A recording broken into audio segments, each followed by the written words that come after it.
नारायण नारायण हो बोलो नारायण नारायण नारायण बोलो नारायण नारायण नारायण। अब अपने हाथों से भगवान को पूछिए ताकि आपको जल्दी साड़ियाँ मिलती हैं। अभी एक और बनाओ। दादा इसको बंद करके वहीं साइड में रख दीजिए। आप अपने मस्तक से लगाइए भगवान को। जो भी विनती प्रार्थना मनोकामना सुख दुख सब भगवान से बता दीजिए। ओम त्वदीयं वस्तु गोविंदम तुभ्यमेव समर्पितं गृहाणतुं को भूत्वा प्रसीद परमेश्वर। दादा को दे दीजिए। दादा मस्तक से लगा के जो भी विनती प्रार्थना मनोकामना सब भगवान से बता दीजिए। ओम मंगलम भगवान विष्णु मंगलम गरुड़ध्वजा मंगलम पुंडरीकाक्षो मंगलाय तनो हरि। उनको दे दीजिए। आप ले लीजिए। भगवान को आसन पे बिठाइए। गहरे में आ जाओ, तुम बाहर जाओ, खड़े बुला रहे। अब दोनों लोग सुंदर सा जो है भगवान को वस्त्र दाल निकालते गहरे में होता है पहने भगवान को। हाँ वही देखो उधर दोनों हाथ लगाइए। ओम श्री सत्यनारायणाभ्यां नमो नमः। वस्त्रोपवस्त्रं प्रतिग्राहितां च वस्त्रोपवस्त्रं समर्पयामि। त्वं को भूत्वा प्रसीद परमेश्वरं हो प्रभूतिन लोकमा तुम्हारी शाखा। जो कुछ दियो सो आगे रखा। पाओ प्रसाद लगाओ। कितने पड़े?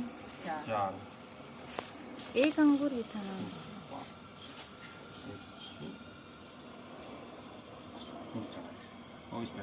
ओम आओ प्रभु जी पाओ प्रसाद लगाओ भोग लगाओ भोग। अब सुंदर सा जो है भगवान को जल पिलाइए। तत्पश्चात मुखे आत्मनेयम प्रतिग्राहितां च मुखे आत्मनेयम समर्पयामि मार्दनेयम समर्पयामि। तुलसीदल भी प्रभु को चढ़ाना। ईदलं समर्पयामि।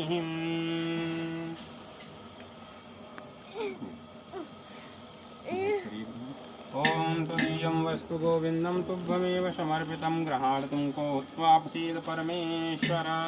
पूंगीफलं महादिव्यं नागवल्ली दलेरुतं मेलातूणसंयुक्तं ताम्बूलं पूंगीफलं प्रतिग्राहितां च ताम्बूलं पूंगीफलं समर्पयामि।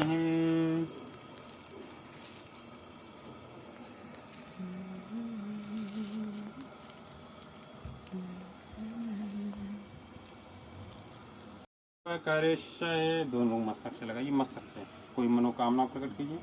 ओम मंगलम भगवान विष्णु मंगलम गरुड़ध्वजा मंगलम पुंडरीकाक्षो मंगला। यहाँ का पुंडरीकाक्ष मंगलाय तनो हरि। पैर छू लीजिए।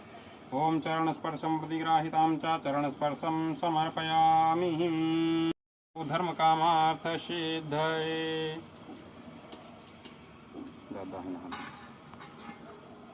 ओम येन बद्धो बली राजा दानिद्रो महाबला तेन त्वां रक्षां रक्षामाचलमाचलम्।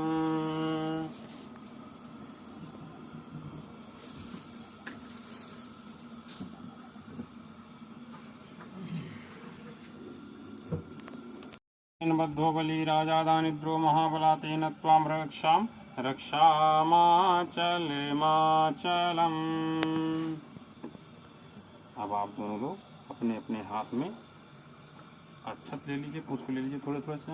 भगवान की सुंदर कथा सुनिए।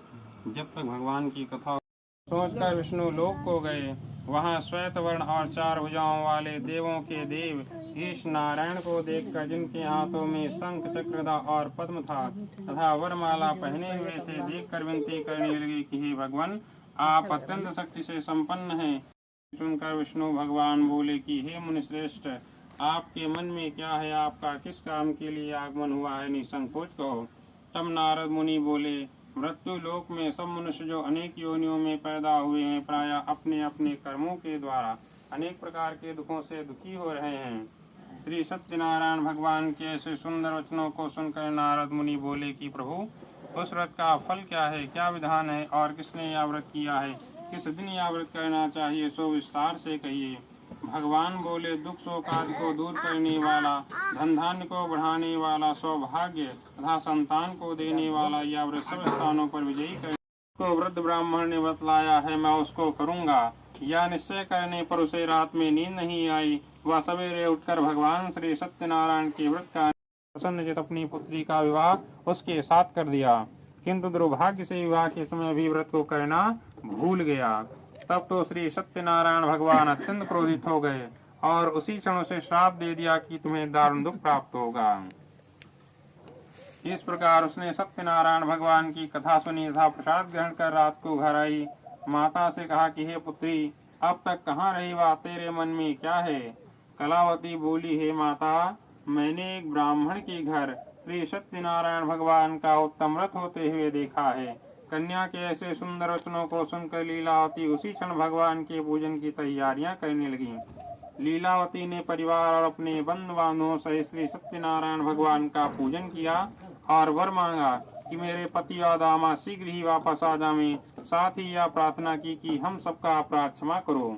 सत्यनारायण भगवान इस व्रत से संतुष्ट हो गए और राजा भगवान के सामने रखा तो वह प्रसाद को त्याग कर अपनी सुंदर नगरी को चला गया। वहीं उसने अपना सब कुछ नष्ट पाया तो वह जान गया कि यह सब कुछ भगवान ने किया है। तब वह विश्वास कर पुनः उन्हीं ग्वालों के समीप गया और विधि पूर्वक पूजन कर प्रसाद को खाया तो सत्यनारायण देव की कृपा से पहले जैसा था वैसा ही हो गया। फिर दीर्घ काल जो मनुष्य इस परम दुर्लभ व्रत को करेगा, भगवान की कृपा से उसे धन धान्य की प्राप्ति होगी। निर्धन धनी और बंदी बंधन से मुक्त होकर निर्भय हो जाता है। संतानहीनों को संतान की प्राप्ति होती है तथा सब मनोरथ पूर्ण होकर अंत में वैकुंठ धाम को जाता है। जिन्होंने पहले इस व्रत को किया उनके दूसरे जन्म की कथा ब्राह्मण ने सुदामा का जन्म लेकर मोक्ष पाया। उल्का मुख नाम का राजा दशरथ होकर वैकुंठ को प्राप्त हुआ।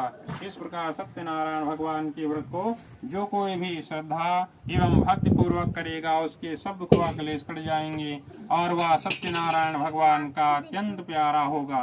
इते श्री इतिहास समुच्चय रेवाखंडे श्री सत्यनारायण कथा।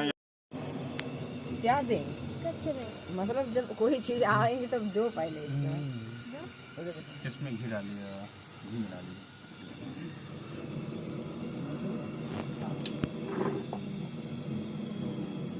बस थोड़ा सा इसको मिक्स कर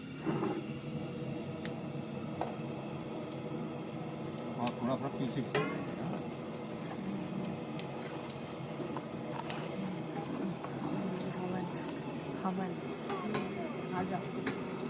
इधर ही बेचाती तब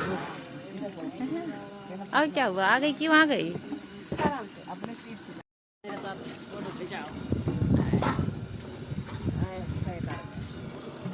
एक वीडियो भी बन रहा है, एक फोटो निकालूंगी। एक बस लास्ट है ये।